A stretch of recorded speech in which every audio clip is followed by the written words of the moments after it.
everyone. So today I will discuss about dysrhythmia. But before I will start, let me have a short recap about the normal electrical conduction of the heart. So the normal electrical conduction of the heart. So the heart beats normally at 60 to 100 beats per minute.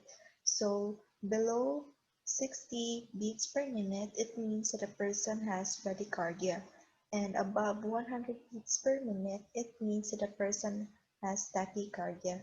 So normally, electrical impulse starts at the SA node or sinoatrial node, atria, the left and the right atrium, then to the AV node, then to the bundle of His, then travels quickly to the Purkinje fibers, then to the ventricles, the left and the right ventricles.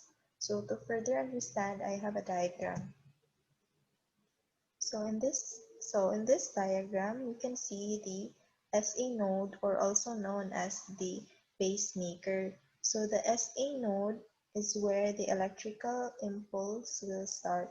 So the SA node will send electrical impulse to the right atrium and to the left atrium. This will cause the depolarization or the contraction of the right atrium and the left atrium. And then this is the AV node. So the AV node will conduct a delay so that the blood in the right and the left atrium could all pass through to the ventricles to prevent backflow of blood. So the electrical impulse from the AV node will be sent through the bundle of His. So the bundle of His is located at the intraventricular septum, and it is branched out into two, the right bundle branch and the left bundle branch. And then from the bundle of His, the electrical impulse will now be sent to the Purkinje fibers. So this is the Purkinje fibers, the small fiber-like structures. This one, it is located both in the right ventricle and the left ventricle. So the electrical impulses from the Purkinje fibers will now be sent in the ventricles, which is the right and the left ventricles, causing the depolarization of the ventricles or contractions of the ventricle. And then after the depolarization, there will be a repolarization or resting stage. So an electrocardiogram. The electrical impulse that travels through the heart can be monitored through the means of electrocardiography, by the end of which is an electrocardiogram or ECG. Each phase of the cardiac cycle is reflected by specific waveforms on the screen of a cardiac monitor or an ECG graph paper. So this is an example of an ECG graph paper. So as a nurse, we need to know how to interpret those kind of graphs in this ECG graph paper so that we will know if there are any irregularities in the rhythm of the heart. So in order for us to know how to interpret the ECG strip,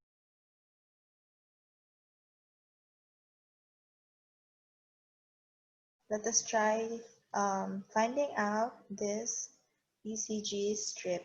So it says that this is a normal sinus rhythm.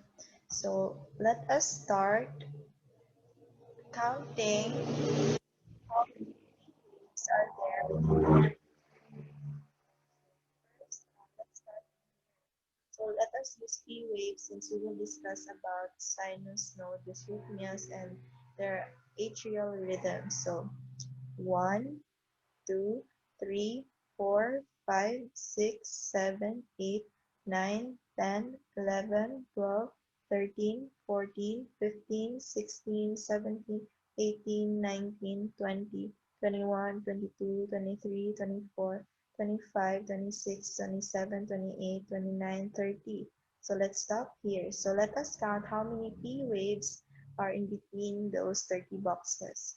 1, 2, 3, 4, 5, 6, 7, 8. So 8 times 10 is equals to 80 beats per minute, which is under the normal value for the heart rate. So dysrhythmias. Dysrhythmias are disorders of the formation or conduction of the electrical impulse within the heart. Dysrhythmias include sinus, atrial, and ventricular dysrhythmias and their various subcategories, as well as conduction abnormalities. So I will discuss sinus node dysrhythmias. These are dysrhythmias that originates in the sinus atrial node or SA node. There are three types, which are the sinus bradycardia, sinus tachycardia, and sinus arrhythmia. So let us first discuss about sinus bradycardia. Sinus bradycardia occurs when the SA node creates an impulse at a slower than normal rate. So it means it is below 60 beats per minute. So characteristics of sinus bradycardia. In sinus bradycardia, the ventricular and atrial rate is less than 60 beats per minute in adult. Ventricular and atrial rhythm is regular. QRS shape and duration is usually normal but may be regularly abnormal. For the P wave, normal and consistent shape, always in front of the QRS but may be buried in the preceding. T wave PR interval is consistent interval between 0.12 and 0.20 seconds, and the PQRS ratio is 1:1. So let us try analyzing this ECG strip. So let us count 30 boxes from here.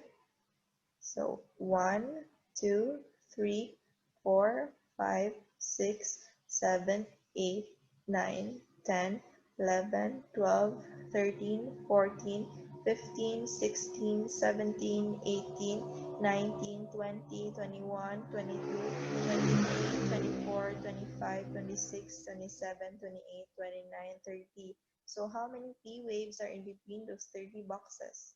1, 2, 3, 4, 5. So 5 times 10 is equals to 50 beats per minute. So it is below the normal range, which is 60 to 100 beats per minute, which means it is a sinus bradycardia.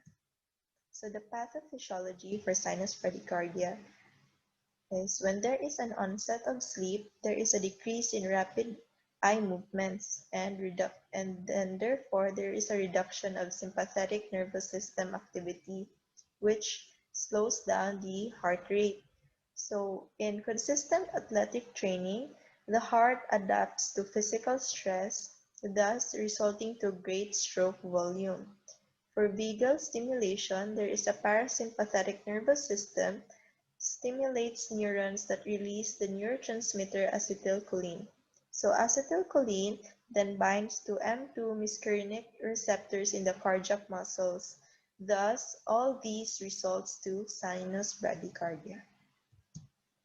The causes of sinus bradycardia includes sleep, because during sleep there is a decrease in the sympathetic activity, thus causing bradycardia. In athletic training, the heart muscles adjust to the physical stress that athletes do during physical activity. Thus, the heart has a greater stroke volume. For hypothyroidism, in hypothyroidism, the heart rate is modulated by the thyroid hormone, especially the T3 hormone, which function is to generally increase the force and speed of systolic contraction and the speed of diastolic relaxation. So during hypothyroidism, there is a decrease in the thyroid hormones that could lead to bradycardia. So vomiting and suctioning are both an example for vagal stimulation. So in vagal stimulation, the vagus nerve stimulates certain muscles in the heart that help slow heart rate. When it overreacts during vomiting or suctioning, it can cause sudden drop in heart rate. So there are also some medications that could cause or that could contribute to sinus bradycardia.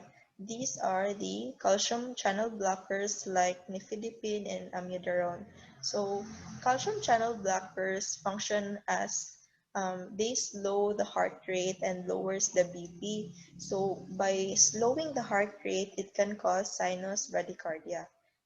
And also beta blockers like metoprolol. So the function of beta blockers makes the heart work less hard. So when the heart works less hard, it pumps slower. Thus, there is a sinus bradycardia.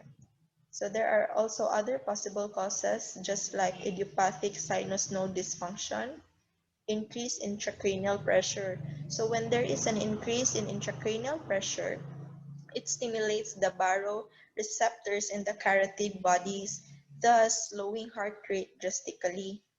So other causes also is coronary artery disease, especially myocardial infarction.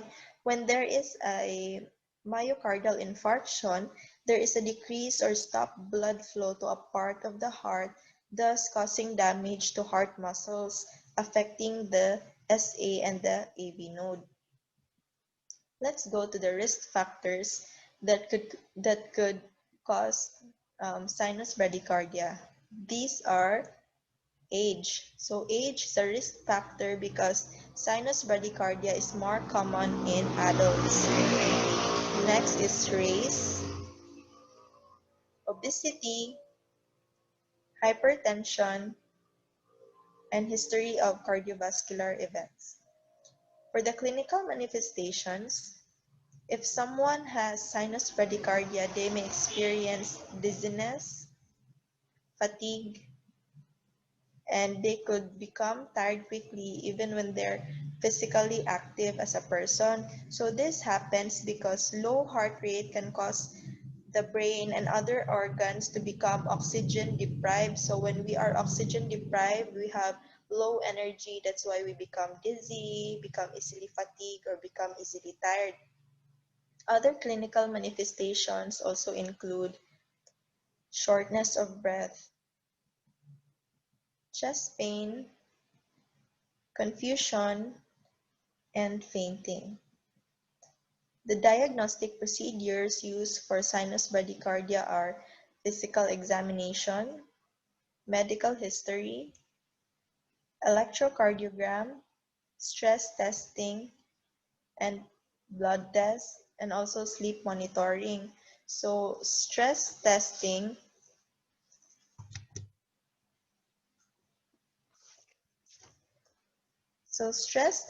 is used to measure lung and heart function during physical activity. And in the conduction of stress testing, there is also an ECG attached. And sleep monitoring is used to monitor if there are presence of sleep apnea or rapid eye movements. For the medical management of sinus bradycardia, it involves resolving the causative factors, administering 0.5 milligram of atropine may be given rapidly as an intravenous bolus and repeated every 3 to 5 minutes until a maximum dosage of 3 milligram is given. And also emergency transcutaneous pacing. So this is an example of emergency transcutaneous pacing. So it is used to deliver pulses of electric current through the patient's chest, which stimulates the heart to contract. It is used when the patient is unresponsive to atropine. Catecholamines, healthy diet, regular exercise, and maintaining a healthy weight is also important in order to manage sinus bradycardia. For the complications, a patient with sinus bradycardia also experiences fainting, heart failure, or sudden cardiac arrest when when sinus bradycardia is not managed properly. For the prognosis is good when the rhythm is promptly identified by a healthcare provider. So let us move to sinus tachycardia. Sinus tachycardia is faster than usual heart rhythm. So it means that it is greater than 100 beats per minute. Characteristics of sinus tachycardia. So one characteristic is the ventricular and atrial rate of a sinus tachycardia is greater than 100 beats per minute in the adult, but usually less than 120 beats per minute. For the ventricular and atrial rhythm, it is regular. For the QRS shape and duration, it is usually normal but may be regularly abnormal. For the P wave, it is normal and consistent shape, always in front of the QRS but may be buried in the preceding. T wave BR interval is consistent interval between 0.12 and 0.20 seconds. For the PQRS ratio, it is 1:1. Here is an example ECG strip for a sinus tachycardia person. So let us try analyzing this one. So first, we'll start in this P wave. So we'll count 30 boxes from this one. 1, 2, 3, 4, 5, 6, 7, 8, 9, 10, 11, 12, 13, 14, 15, 16, 17, 18, 19, 20, 21, 22, 23, 24, 25, 26, 27, 28, 29, 30. So we'll stop here. So how many P waves are in between those 30 boxes? So 1, 2, 3, 4, 5, 6, 7, 8, 9, 10, 11, 12. So 12 times 10 is equals to 120 beats per minute, which means it is beyond the normal range of 60 to 100 beats per minute. So it is sinus tachycardia. For the pathophysiology of sinus tachycardia, sinus tachycardia is usually caused by physiologic stress like anemia or fever. So during these events, there is an increased need for oxygen to supply body and cell tissues. And for the second cause is psychological stress, just like anxiety. When there is psychological stress, there is an overreaction in the sympathetic nervous system, thus causing adrenaline to be released in the bloodstream. All these results to an increased heart rate, thus there is sinus tachycardia. The causes of sinus tachycardia includes physiologic or psychological stresses like fever, exercise, anxiety, sudden outbursts of emotions, anemia, and anemia. So during fever, there is an increase in metabolic rate. That's why it can cause sinus bradycardia. During exercise, especially if those people who doesn't exercise daily, the heart beats fast during exercise because the muscles in the body needs more oxygen during exercise. For anxiety, there is an overreaction in the sympathetic nervous system. Thus, there is a flood of adrenaline into the bloodstream, causing the heart to speed up. And during anemia, the heart pumps faster to compensate for the lack of red blood cells reaching the body's tissues. There are also some medications that stimulate the sympathetic response, just like catecholamines, aminophylline, and atropine. So catecholamines helps the body to prepare for fight or flight and an increase in cardiac output. So when a person is taking catecholamines, there is a possibility that they will experience sinus tachycardia because it will increase the cardiac output. Another is nicotine, cocaine, caffeine, and inappropriate sinus tachycardia, there there is an enhanced automaticity of the SA node or excessive sympathetic tone with reduced parasympathetic tone causing the increase in heart rate. And the postural orthostatic tachycardia syndrome or POTS, this is an autonomic dysfunction and it is characterized by tachycardia. Manifestations: strong heartbeat, chest pain, dizziness, fainting, difficulty in breathing, anxiety, and changes in blood pressure. So there is a strong heartbeat in sinus tachycardia because there is an abnormal electrical impulse in the upper or lower chambers of the heart, causes the heart to beat faster. So when the heart is beating faster, the patient would also experience chest pain.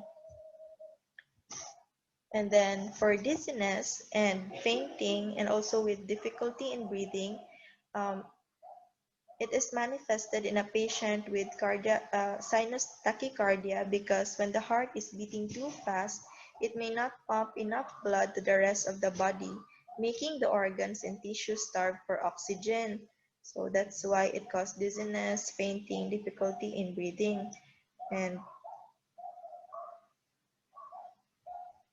so diagnostic procedures for sinus tachycardia includes physical examination, medical history, blood test, thyroid function test. For the medical managements, it includes resolving the underlying problem. So if the underlying problem is, for example, high blood pressure, or anemia, so the patient must resolve the anemia in order to stop the sinus tachycardia.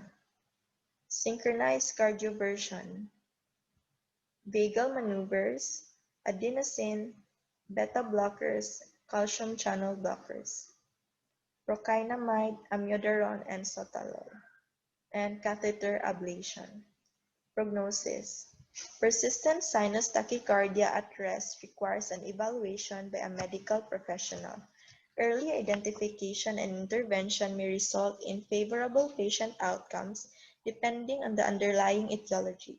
If sinus tachycardia is confirmed and determined to be transient due to normal physiologic response to stress or anxiety, it often results in spontaneous resolution. Next, let's proceed to sinus arrhythmia. Sinus arrhythmia is an irregular heartbeat that is either too fast or too slow. The rate usually increases with inspiration and decreases with expiration. So this is an example ECG strip for sinus arrhythmia. As you can notice, the heartbeat or the rhythm in the ECG strip is not regular. It changes. Sometimes it may be fast or too slow. So it is sinus arrhythmia. The risk factor for sinus arrhythmia is old age. For the diagnostic procedure, it is determined through an electrocardiogram. Prognosis: the majority of people with sinus arrhythmia will live normal, healthy lives. Some may never know that they even have this condition.